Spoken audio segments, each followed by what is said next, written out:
to talk about the upcoming election in Brazil. It's a pleasure to welcome back again Dr. Débora Barros Leal Farias. She's Brazilian-born senior lecturer at UNSW Sydney School of Social Sciences, where she teaches politics and international relations. She's got a multidisciplinary background, PhD in political science from UBC Canada, MA in international relations, bachelor's degrees in economy and law from Brazilian institutions. So it's a very topical issue with the election coming up in October. Deb, thank you for coming back, and you have the podium. Thank you. Thank you, Alistair. Thank you, everyone. Hello to everyone on Zoom. I remembered it was, I was talking about the last time here, it was on comparing Bolsonaro and Trump. So that was the one.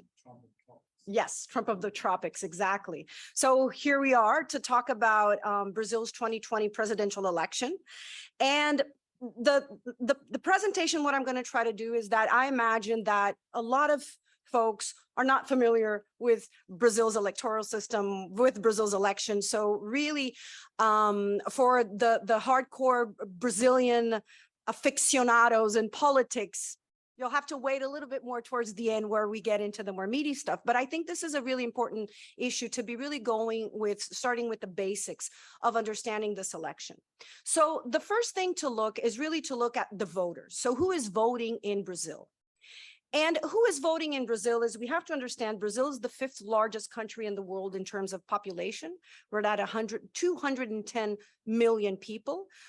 Just to get a sense of size, well, we're going to see here, but Brazil's roughly about the size of the continental United States. The United States has 300 million, we have 210. Out of the 210 million, about 150 million people have to vote, because everybody in Brazil between the ages of 18 and 70, you are expected to vote every time there is an election. It's compulsory voting. So among the 150 million, so that's a rounding number. The numbers I have here are 4 years ago. It's the latest number. So you had 147 million people who were ready to vote. 60 million there did not vote or could not vote. So it just gives you a sense. In fact, 116 million people voted, so about 80% of people who could vote actually did vote, and you have absentees. Now, the number of absentees seems quite high if you think that it's compulsory, but one of the reasons is, take someone like me. Last election, I had just arrived in Australia, and in Brazil, when you vote, you have to vote in one specific place. So there is a place where there's a zone, there's a number, and you go, and that's where you go to vote. So that's where your name is. I was living in Australia, but because the time to ask the legal, let's say, the change in where I was going to vote, it was already outside of the scope. So I wasn't able to vote. So if you live in Sao Paulo, but happen to be in Rio, you will not be able to vote. So that's why you have this relatively high number of absentees. Of the people who actually voted, so you have there about 105 million, but you also have in Brazil something to keep in mind is that once you go, when you vote, you can actually choose to vote blank. You don't choose anyone. In some ways, you're saying, I don't care who, but you can also null your vote, almost in a way of saying, I don't want to. So you have to physically go and say what you want, but you don't have to actually go and choose someone. Now, these two things I put here, especially the blanks and the nulls, because they might be really, really important in this particular election. So that's why I made the point of highlighting that. So let's take a look at where are these voters, because this is also going to be very important for this election to understand why the stakes are so high. So let's start here with the smaller number, which is we are among these, the 0.34% of Brazilians who are abroad eligible to vote. So we're not really that many. So in that sense, unlike other countries where you have a big diaspora, in Brazil, the diaspora doesn't really mean much when it comes to an election. It's really not going to make or break any sort of votes. Now, let's move on forward. If you take the north of Brazil, so Brazil's divided basically into 5 big regions.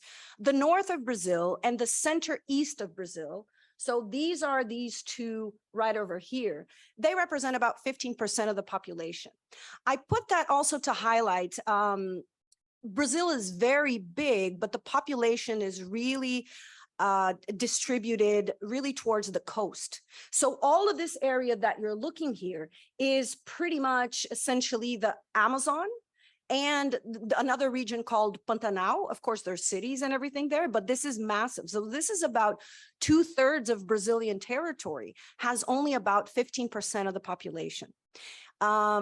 If you're interested in Amazon, for example, it shows how the Amazon then there's different engagements and different ways into looking into the Amazon, depending on where people are and what is considered good for the Amazon. Although the absolute majority of Brazilians agree, more than 80–90%, that yes, we should protect the Amazon. That can be for the Q&A. I'd be happy to talk about that. Southern Brazil, about 15%.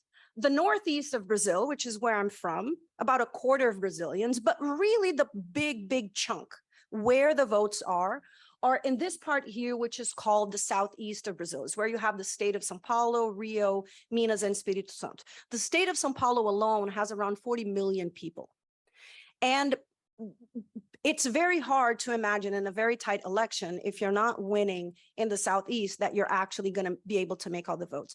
But I'm putting this here because we're going to see that right now in this particular election, especially when you think about Lula and Bolsonaro, who are the two biggest contenders, there's a significant difference in distribution on people's preferences for one versus the other. Okay, so with that, with elections, Brazil has a superior electoral court.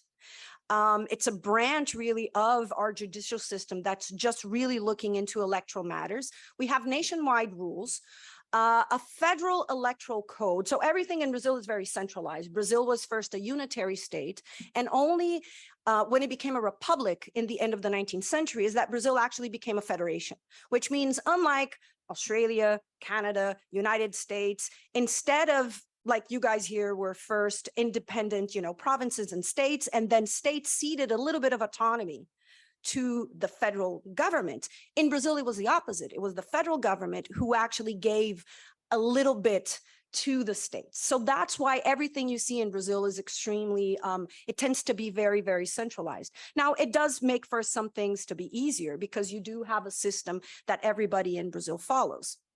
This year, the campaign started only 45 days because our election is coming up in 10 days. It's coming up on October 2nd. So not this Sunday, but the next Sunday. So it's really, really short. So that's going to be the first round. And a second round is always expected under these rules, because if someone doesn't get to the 50% of eligible votes, then we have the second round still in the same month. So it's always the first Sunday of October and always the last Sunday of October. There's a lot of really weird rules. In theory, you can't sell alcohol. There's a lot of things you can't be, anyway. It's an interesting process, but basically in Brazil, this is how the system goes, and it's always going to be in that Sunday. Now, this year, to get a sense, so every 4 years, we vote for all of these. All Brazilians are going to be voting on this next, the other Sunday. They're going to choose president, they're going to choose their governor, the senator, one federal representative, and one state representative. And usually what happens is that then you end up going with a little cheat sheet, because you have to go and it's like, how do I, how are you going to remember? Because all of these are numbers. And so you have to go, and literally that's why a lot of Brazilians are really aware of the number of their candidate, because this is how you're going to vote. And basically you have to write it down. Just for the policy nerds, public policy nerds and electoral nerds out there, federal representative, state representative, open list, proportional representation. All others, we're voting on whoever gets the most votes wins. It's in that sense, there's no electoral college. There's nothing like that. It's very much straightforward. Whoever has the most votes wins. So it's kind of easy. We also have, so in 2 years from now, we're going to have the municipal elections. And so that's kind of how things are staggered. There are no write-in candidates, because the way that we vote is this system that's actually one of the really contentious things and how we're voting. This is how Brazilians vote. It's a system where this has been around for, I'd say, about 20 years. And the way that they did it, I mean, imagine in Brazil nowadays, it's better, but you had an immense amount of people who were illiterate. And you can have a lot more cheating, a lot more things going on if you just have a little piece of paper where people can fill in. So we began to have this process. And the idea is everybody knows how to use a phone. Everybody knows, you know the numbers, and so you go and click. And so this is how Brazilians go and vote. So if you're voting this year, for example, for Lula for president, you're going to press 13. You're going to press the green button to confirm. His picture is going to pop up, and then you confirm again. If you vote for Bolsonaro, it's going to be 22. His picture is going to be there, the same process. So this is how the system is working. As you can see, you do have the option here to have a blank vote. So the system is already in that. But if I go and put 99, which is no party's number, and it's going to say, are you sure 99? There's no candidate, there's nothing. And if you go and you confirm, that's how you say your vote is null. And that means that in the Brazilian process, since we have this, even though you're going to have something like over 100 million people voting, usually the same night of the election, we already know pretty much what happened, because essentially you're tabulating everything. Now, the reason also that I put this system here is because one of the candidates, President Bolsonaro, he was elected last election in the system, but since then he's been saying that it was wrong. He should have won in the first round. He has been casting doubts over this electoral system for at least 4 years. So as you can see, a lot of the things that I'm going to be saying, there's, Bolsonaro remains Trump of the tropics. There's a lot of overlap in the same thing. So he was in London and New York these past days with the Queen's funeral, and then with the UN General Assembly opening of works. And he was also saying to his, to his electorate there, saying that he doesn't trust. So he's already casting a lot of doubts over the system, but all the indication is it works and it's not tampered with. Anyway, so this is what's, so if you see, for example, Lula winning in the first round, getting over that 50%, you can be sure that this is going to be the news in Brazil with Bolsonaro and his folks saying, something went wrong there. I'll skip this one. And just to go with the political parties, this is just a small, condensation of all of the political parties that we have in Brazil. Very colorful, very creative. I bet you most Brazilians, me included, will look and be like, oh, what's that one? I've never seen, oh, okay, because there's just so many of them. We don't have regional parties, so all the parties have to be national. But last election, 4 years ago, I just want you to get a sense how intense this was. So 4 years ago, right after the election, we had in Congress representatives from 30 different parties. So our House of Representatives has 513 people, and they were divided in 30 different parties. So the important thing here is that it makes whoever is in government, whoever is leading the country, has to have some delicate, and that's a delicate word that I choose, but has to have a lot of maneuvering working with parties, because there's no majority party. If you took, for example, this is 4 years ago, the two main parties, the Workers' Party, which historically has been led by Lula, and the PSL, which at the time had Bolsonaro leading, the top two parties only controlled 21% of the votes in Congress. The top 5 parties, only 41%. So it's really a lot of weaving all of these small, this party that has 9 votes, this one has 7, this one has 5, this one has 4, this one has 11. Some people have said, oh, that's great, because then it means different voices. And like, well, in theory, it would be great, but in practice, it means also that there's these small parties, they know that they are needed, and they will push and try to squeeze out as much leverage as they can. And trust me, not necessarily good, doesn't necessarily work. So we come to the 2020 presidential election with many candidates, but there's no denying that these are really, really the two big players this election.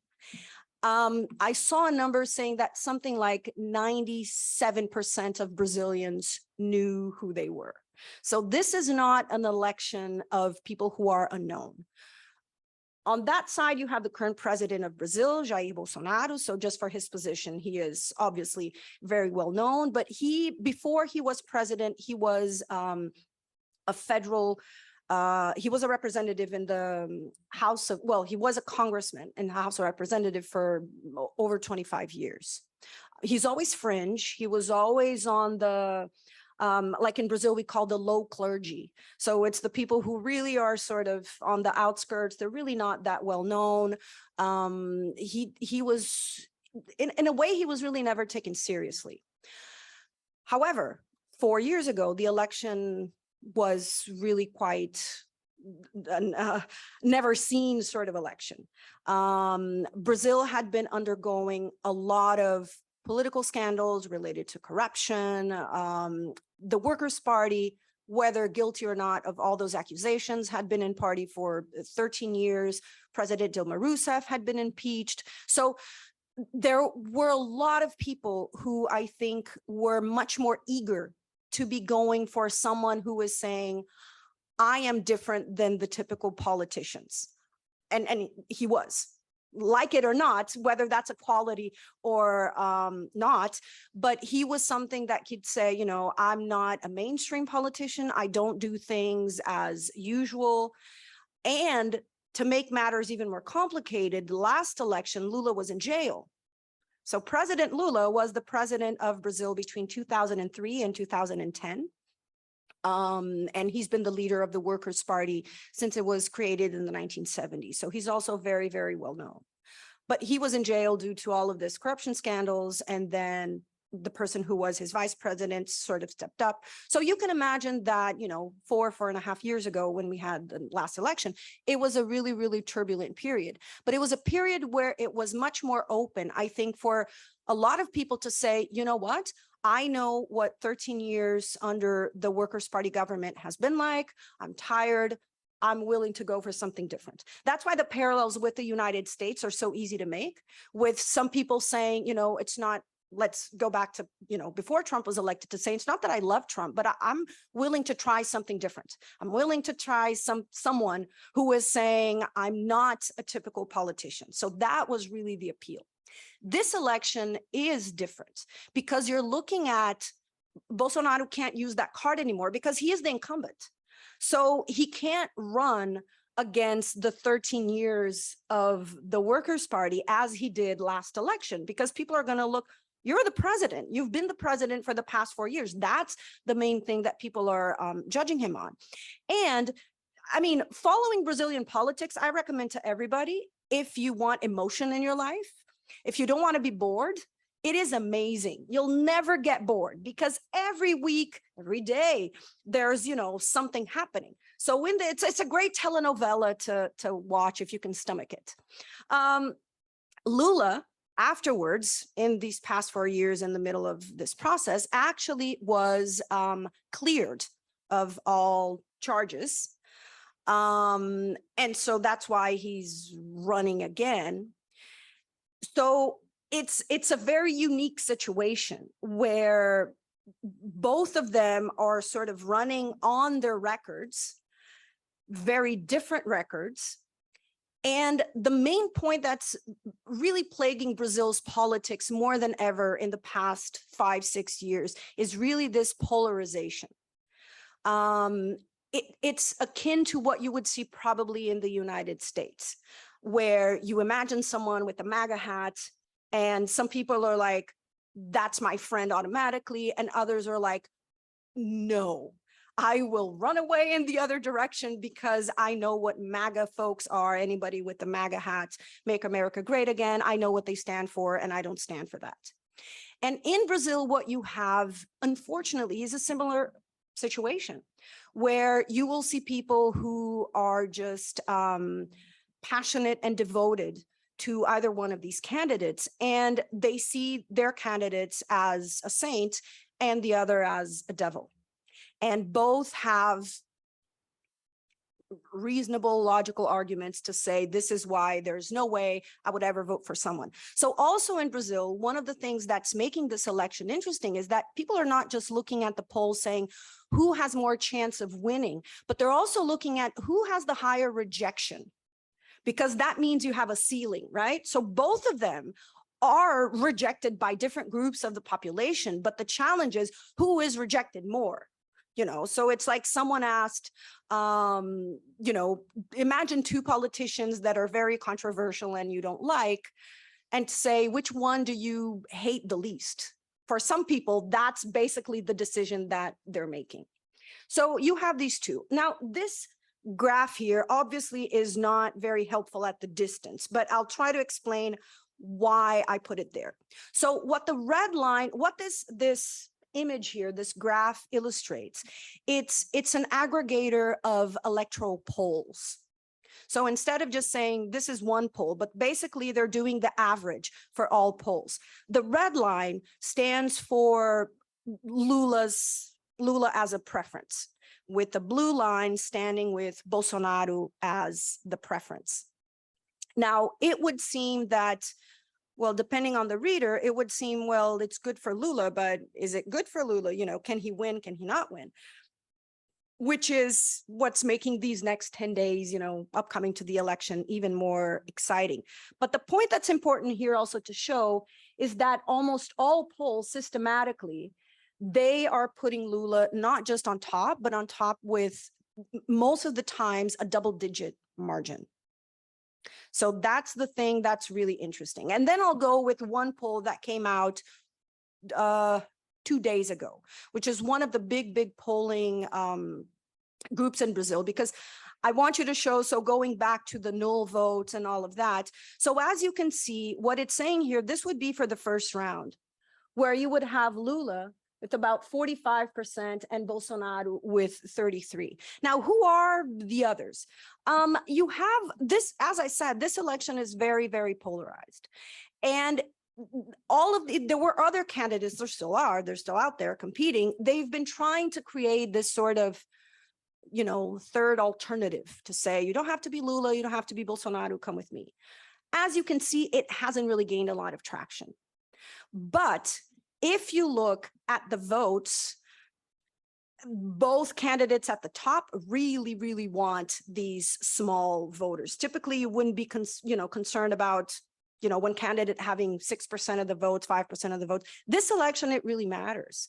And so it's interesting to see how this year, it's really about also polling these other folks who might be voting for Ciro Gomes, Simone Tebet, or others, and saying, okay, are you maybe, so they're talking about the useful vote of some people saying, let's say, if you want Lula to win, you'll go to a voter of one of these two and say, look, you don't like Bolsonaro, I don't like Bolsonaro.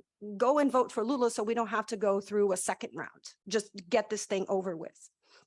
And so it's been interesting to see all of this going on. And as you can imagine,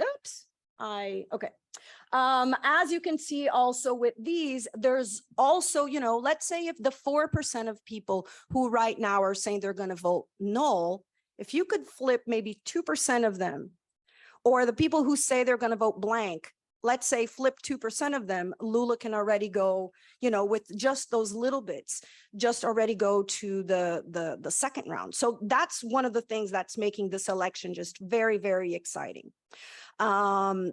This is the same poll asking if there was a second, you know, a runoff between Lula and Bolsonaro. Here, the difference is really significant. Here, it's really, you see where even let's imagine that, you know, Bolsonaro actually picked up all of these votes, which are null or blank. These are the don't know. So see, only 2% of people saying, I would know. That's how I think a lot of people are very confident. Even now that we're 10 days to the election, roughly, I saw a poll saying that only maybe about 10% of people interviewed still didn't know or still weren't really firm on who were they voting for. So there's not really a lot of margin. If you are Bolsonaro, well, this picture doesn't necessarily look really good. Let's look at Lula. Who is behind Lula in terms of numbers? The Northeast, remember where I said it's like a quarter of the votes? 59% of people there are saying that they're going to vote for Lula. So that's a massive, massive difference to the 22% only with Bolsonaro. Now, what we're going to see here is that you have a lot of, well, this is one of the poorest regions in Brazil. And as one of the numbers that's going to show is that the lower the social economic status right now, the more the person is likely to be voting for Lula. Basically, under the main thing, this election, unlike last election, which was corruption, this year is economy and votes, and inflation is high, and a lot of people are going hungry. COVID was also a big thing. So look at this, younger voters between 16 and 24, 50% Lula, 28 Bolsonaro. Those making below 2 minimum wage, you can also see the difference. It's almost, double to what you have. And this group makes up a massive, massive chunk of Brazil's population. Women, also a massive difference. 46% saying they're voting for Lula, 29% saying they're voting for Bolsonaro. This is one of the hardest groups that he has. It was also like this last election. He's made many statements that are questionable. He's very verbal with, even now in the campaign, with being more aggressive towards female journalists and not so much with male journalists. Women in general do not like him. And when you look at religion, this is an interesting phenomenon. So Brazil, about 90%, maybe more, 93% of Brazilians identify as Christian. The majority is still Catholic, but it's about 2/3 Catholic and about 1/3 evangelical. There's a strong preference among Catholics for Lula, but not with evangelicals. So these are some of the, when you break down all of the votes, you get to see these are the groups that Lula is really leading on. Even among men, there is a big difference, 44 to 37. Bolsonaro is in a tougher position because Bolsonaro has only about, so these are the groups where he's leading. He's leading with 49% of evangelicals versus 32% for Lula. So that is a group that he's had.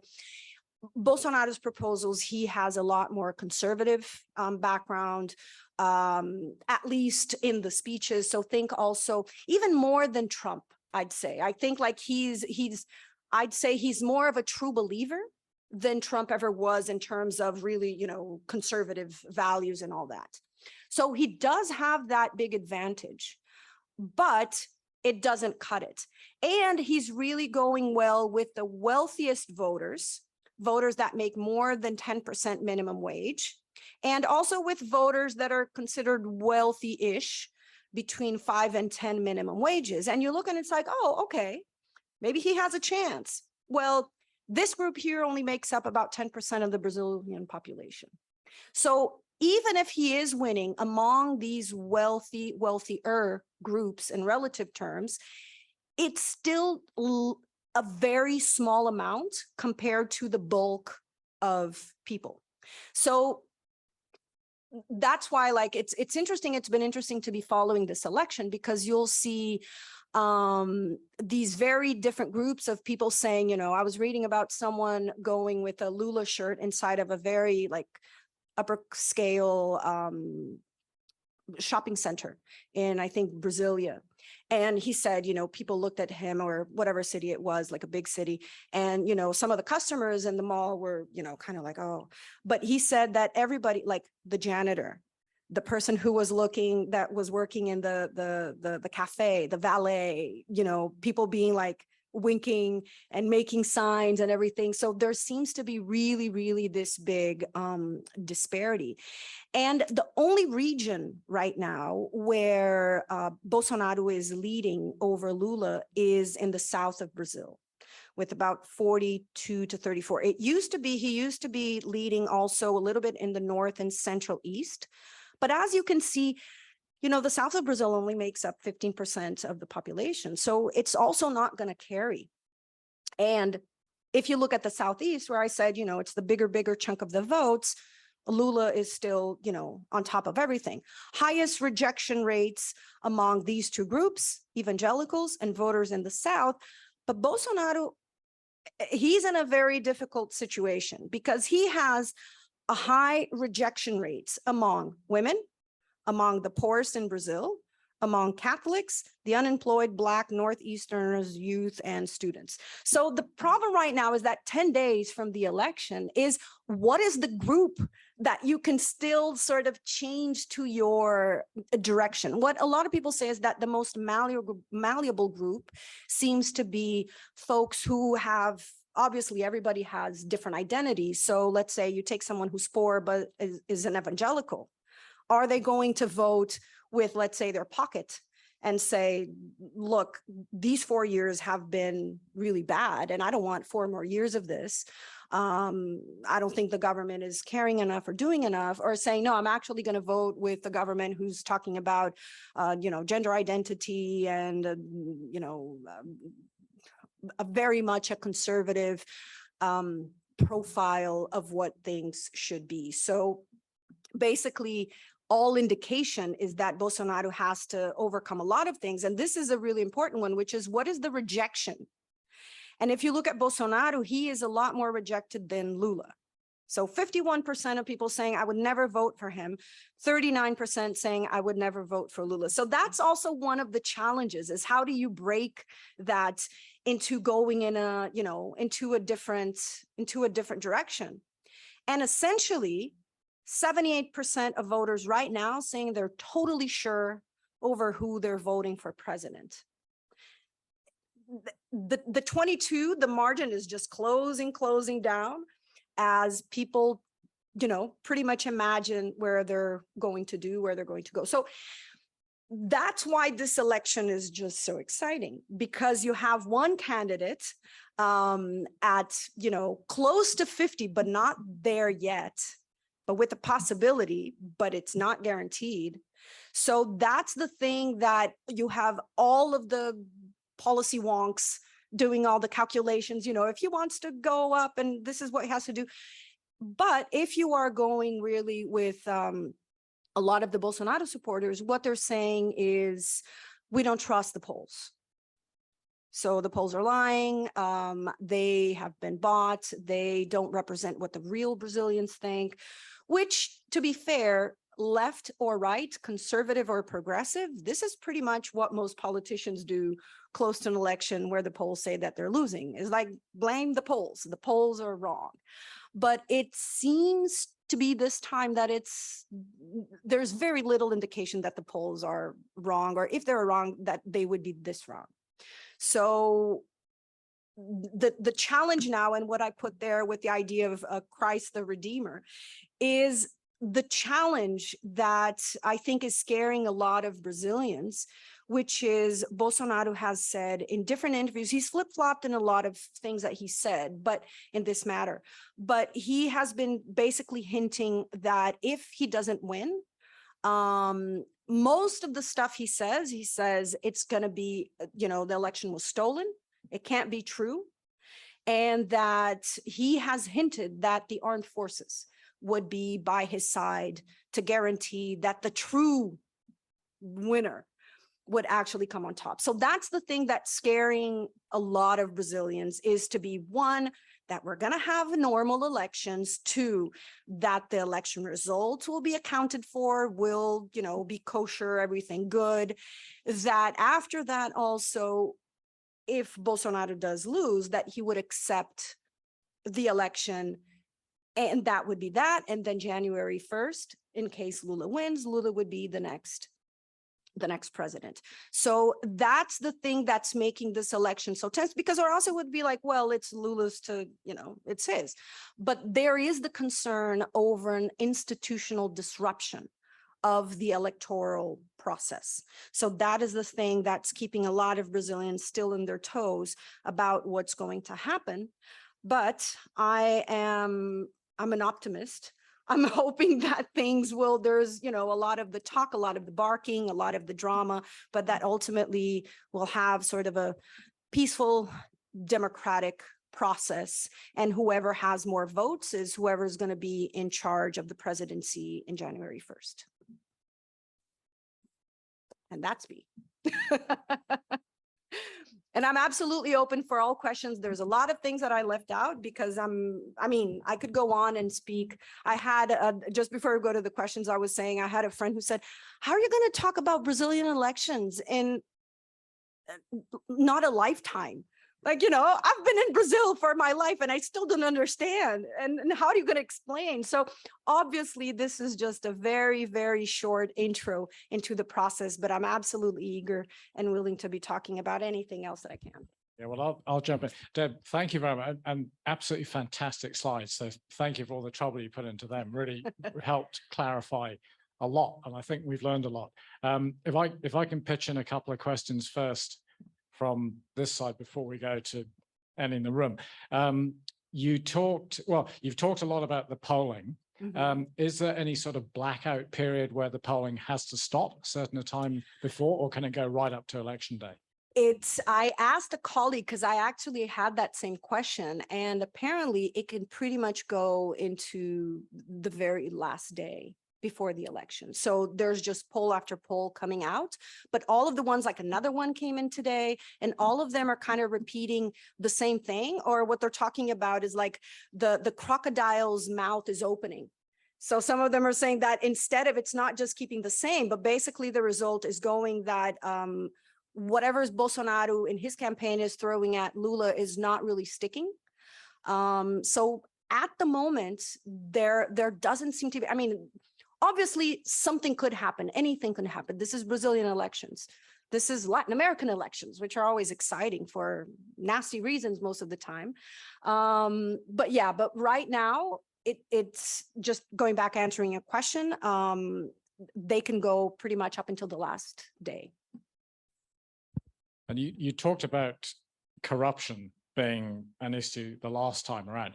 Is that still an issue in Brazil? And if so, what steps are being taken to eradicate? Great question. So yes, corruption is still an issue. And that was really something very, very strongly that Bolsonaro ran against. However, he is also now he's at the butt of people who are investigating corruption.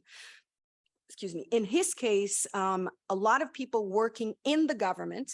So what is different in both, if you want to talk about corruption with Bolsonaro and Lula, it doesn't seem to be about them as individuals think, Imelda Marcos, or, being like, I want to have as many shoes as I want. It's not necessarily the individual. But in Bolsonaro's case, what's happening is that his family, him and his adult children, who are, 3 of them are all in politics, are very close to him. Just a couple of weeks ago, there was this massive reporting that him and his family, so that includes his adult sons, includes his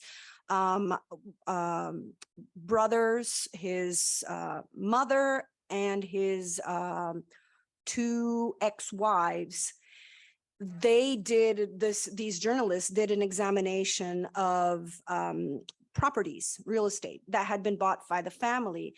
And roughly there are over 50, well, first, you can't really explain based on their salaries how they have so many properties, but the most really, the thing is that a big chunk of them, almost 50, were all bought cash. Is it a crime to buy cash? No. Is it weird? Yes. It's very strange that if you go and you buy a property that, and you buy cash, and it's not a one-time single event. So there's a lot of investigation around, or a lot of suspicion, in that sense that 4 years ago, you could talk about some things. Yeah, people say, maybe Bolsonaro's kids, but they were still like kind of marginal in the process. But now that the president is there to say, no, it's the president, and he's actually doing all he can to stop investigations at in the institutional level, like really using pressure on the federal police to not investigate his adult children and people close to him. So that's why that used to be a really, really big silver bullet for Bolsonaro to say, oh, you know, with me, there's no space for corruption. And people are like, nah, that's not really true. You know, you haven't really followed through on that. And also with Lula, the fact that he was exonerated also put more attention to people saying, well, maybe he wasn't guilty after all. You know, I don't think anybody in Brazil or most people are like, I totally believe that Bolsonaro is innocent. I totally believe that Lula's innocent from everything. But they're like, well, there's some problems with just coming up and saying someone is corrupt because of all of these different events that have been going on. You said we'd cover the Amazon in Q&A, and I think we have to come onto that. And obviously, from an international perspective, it's critical because yes. of what it is. And under Bolsonaro, the rate of deforestation has increased exponentially because he's done nothing about it. You know, it's important internationally. There was an issue fairly recently, France offering a lot of money to help do it. It was taken as sort of interfering in internal affairs. How much does the Amazon play domestically as an issue? That's a very good question. I don't think it's, to be honest, it's the #1 thing on Brazilians' mind, just because there are more people now hungry than there were before. There are more people who are unemployed. Hunger, which is a critical issue, people going hungry, the number has increased significantly. But it certainly does not help him, does not do any favors, in my opinion, what he's been doing. Because here's the thing, he has to thread a difficult line, which is you can't go and say, and he doesn't, to be fair to him, nobody's coming and saying, I don't care about trees. I hate trees. Let them burn. You know, I'm anti, nobody's going to say they are anti-environmentalist in the sense that it's, I hate the environment, just put a parking lot over everything. But there's a reconfiguration of what the meaning of the Amazon is and who it serves and what is its purpose. So in the case of Bolsonaro, and this is not just him, this is something that comes from the military era, which is to see the Amazon as an area of national sovereignty. That is the #1 thing. So the Amazon needs to be protected, yes, but the protection from what and from whom, it's different. If you are more an environmentalist, you think you protect the Amazon against deforestation. Why? Because it's the benefit of the indigenous people, of the people living there, of Brazilians. It's a global good. Now, there's another way of conceptualizing and saying you protect the Amazon from the foreigners. You protect it from the greed of others. That is the protection that is mostly talked about, that comes from the military period, and Bolsonaro, as a former man in the military himself, carries. So really his concern, if you look, is he, in his mind, really the way that he packages it is that all the environmentalists, they are a disguise, they're a ruse for foreign governments and foreign companies who want to make money off of the area. They're not caring about, he has a particular pet peeve with NGOs. He said they were a cancer. That he really puts this as, this is about national sovereignty. And it's the idea of saying Brazil needs to develop, but it's an old school understanding of development. And so it's really in the sense that indigenous groups have too much space. So he will say, look, I care about the environment. I'm just not a radical. So he'll downplay the issues and say, look, the burning that's going on, it's always happened. It's something that you can't stop. This is a cultural issue.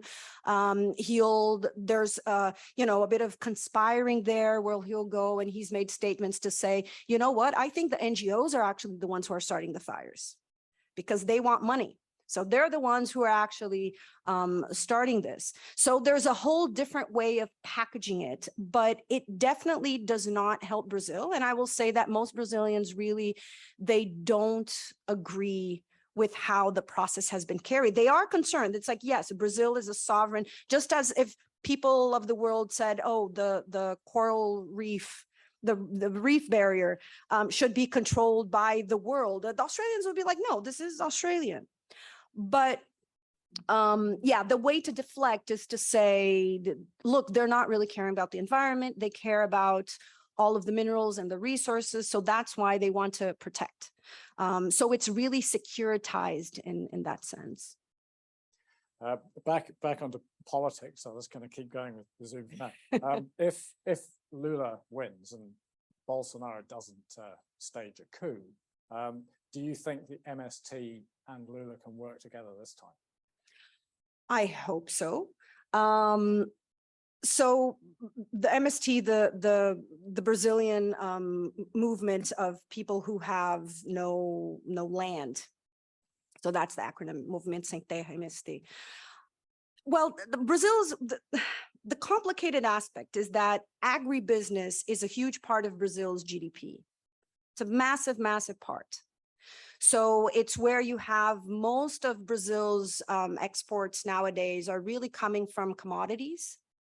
And so that's why there's this angle where it is important that Brazil produces a lot and that Brazil exports a lot.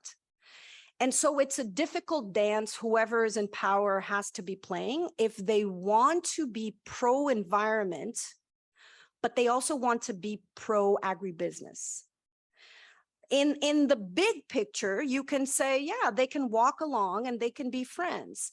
But once you come, the devil is in the details. And that's one of the things that Lula was, criticized by some people recently saying, basically, yes, that environment and agribusiness can work together.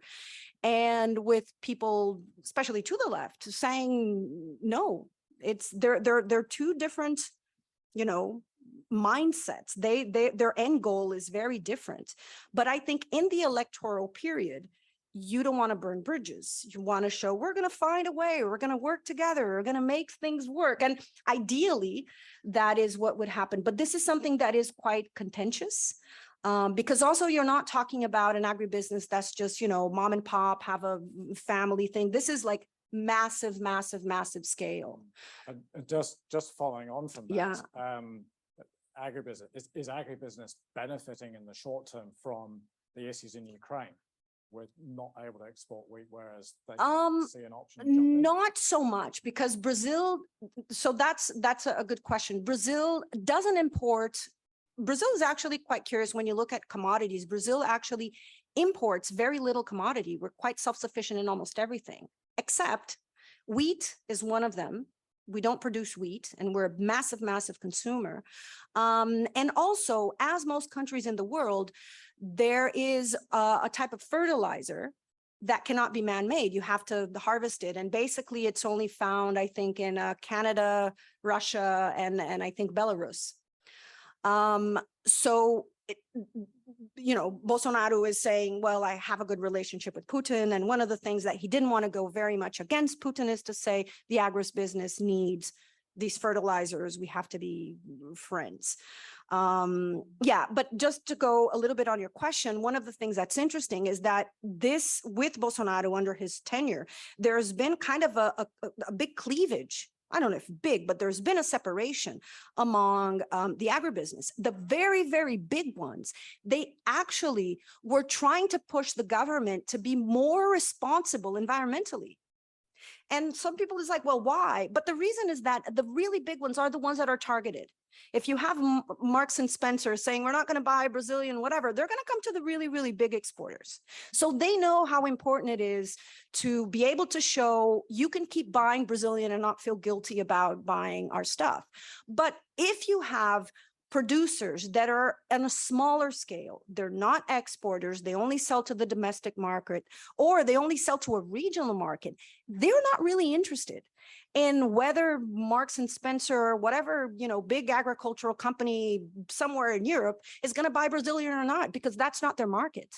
So there was this tension in the really big ones wanting more protection and more environmental actual governance and action than actually the small and the medium ones. This is a difficult question, but it's on looking again internationally. of the two potential winners of the election, who is going to be more favored by other countries? I mean, who are they going to be? That's the easiest question. That's the one that's like, there is no doubt, whether you like him or not, Lula is charismatic.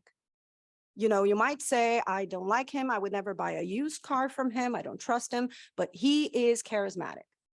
And he was the president of Brazil for the time where Brazil really rose to a global scene, that people were really talking about Brazil. You see the cover of, you know, the Economist with, you know, it's pretty much this image here, but you see the Christ sort of on a, you know, almost like a you know,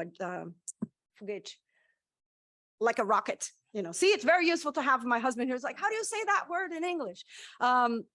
And have the rocket and sort of going up. So really, I think Lula has the sense, I remember a phrase of Obama calling Lula, he was the man, you know, was the most popular leader in the world. Bolsonaro is not. Whether that's fair or not, we can go into a different discussion. I have my own personal opinions, but for example, he was now in the UN for, Brazil always does the opening speech with the UN, and apparently the only person that he was going to meet was the leader of Poland, who is a well-known, you know, hardcore far-right populist. No one else. There were no other meetings. And in a way, I mean, his his Minister of Foreign Affairs, Bolsonaro's, not the one now, but the one that was before him, actually said Brazilians should be proud that Brazil is now a pariah.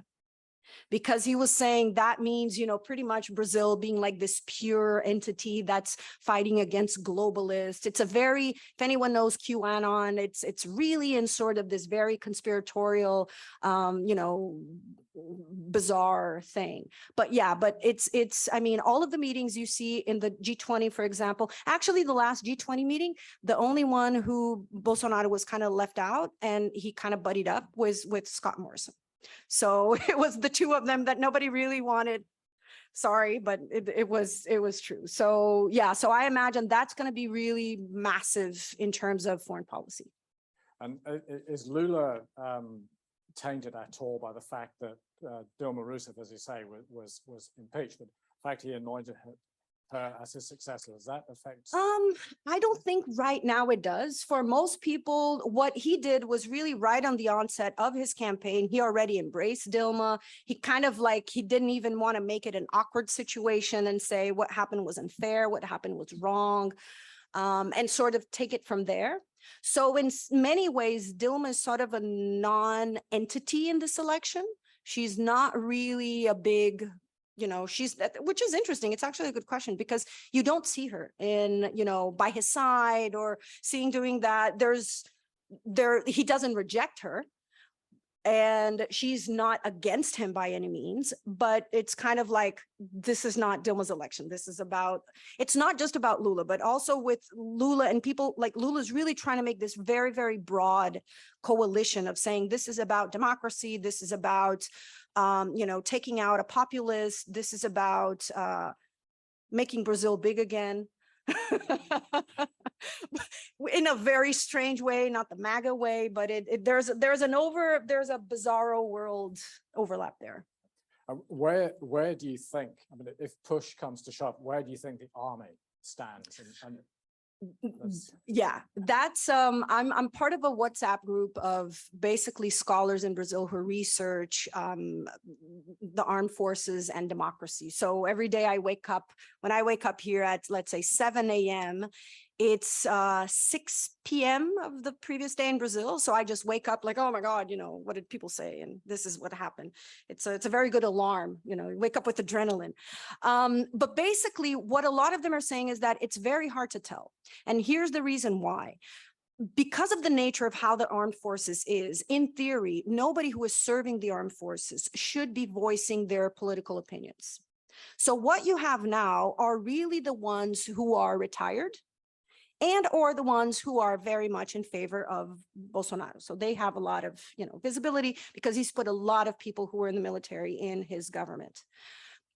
The question, and that's the question that I don't think anybody really knows really the answer, is what about everybody who's actually serving, who they would be serving, and also even if there wouldn't be some sort of dissidence among the troops, among the low-ranking troops of saying, no, I'm not, I mean, how, so I think that's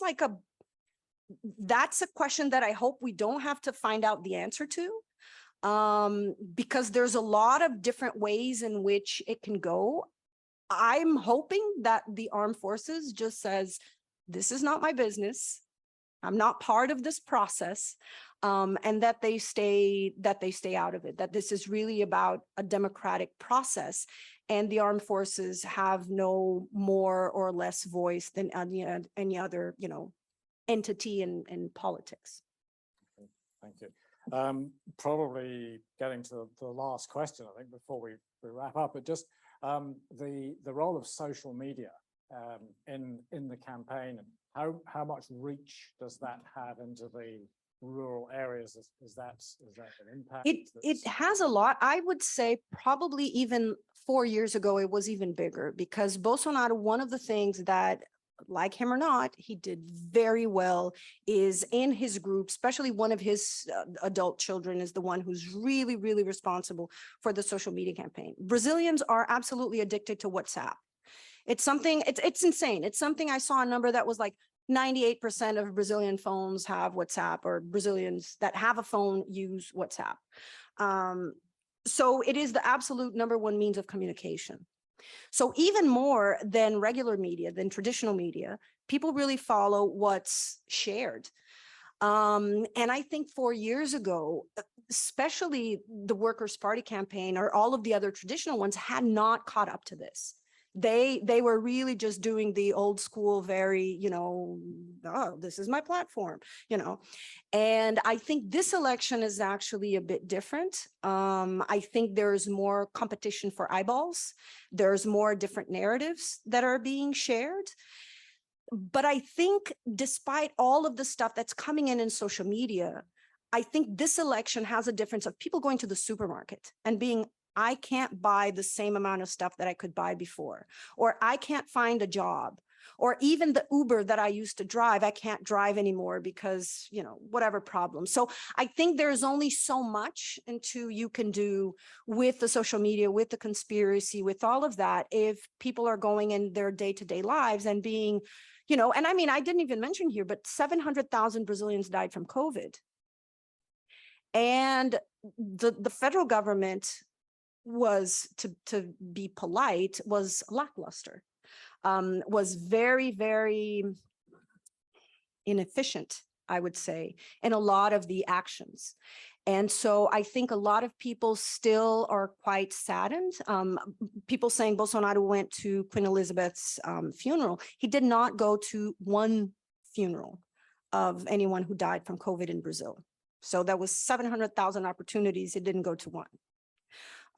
So there's a lot of people who feel, when he's made other comments, there's been other things that for a lot of people, it's like, no, you didn't do enough, so it's again, it's a different election this time than it was before. And ultimately what the polls are saying is that Bolsonaro has supporters, there's no doubt, but he hasn't been able to increase.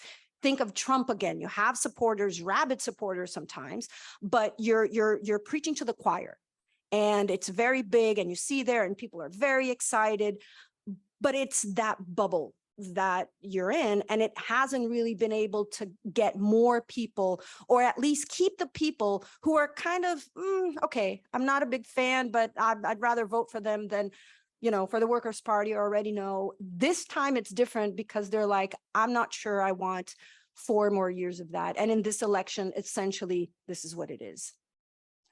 Well, on that note, thank you very much for such a detailed coverage of the issue. Now we're far better informed now. So you'll be watching carefully the next 10 days and the runoff if it comes to that. But thank you so much for coming back, and thank you for having me.